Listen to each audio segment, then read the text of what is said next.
When greed meets fate, the ending was already written. One lottery ticket.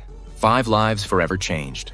On this day, an 80-year-old man hit a jackpot of 60 million euros. Overwhelmed with excitement, he suddenly fell ill and pressed the emergency button in his final moments. 2 female caregivers rushed to the scene to provide first aid and accidentally discovered the lottery ticket tightly clutched in the old man's hand. The television news was reporting this story. A lottery ticket worth 60 million euros had just been claimed, becoming the hottest topic of the day.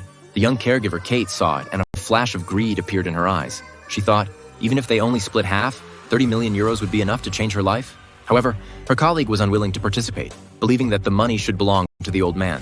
The two argued over this.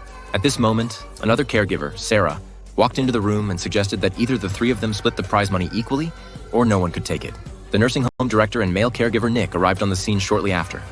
Melly originally thought someone would uphold justice, so she handed the lottery ticket to the director and explained the whole story from beginning to end. But the director merely counted the number of people and nodded. Melly was stunned, struggling internally but still insisting that she shouldn't take something that didn't belong to her.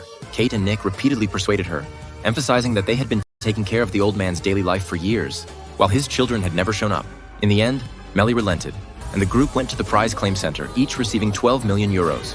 She broke free from her impoverished life and began traveling around the world. A year later, she received a letter. The director had died in an accident, and the perpetrator's name was Henry, the same as the old man who won the lottery.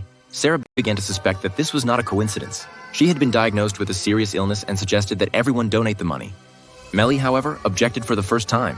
She believed that with this money, there would be a better chance for treatment. It was not a disaster, but a kind of help.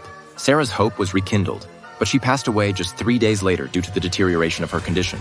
Even more bizarre was that the street in front of the hospital where she received treatment was called Henry Street.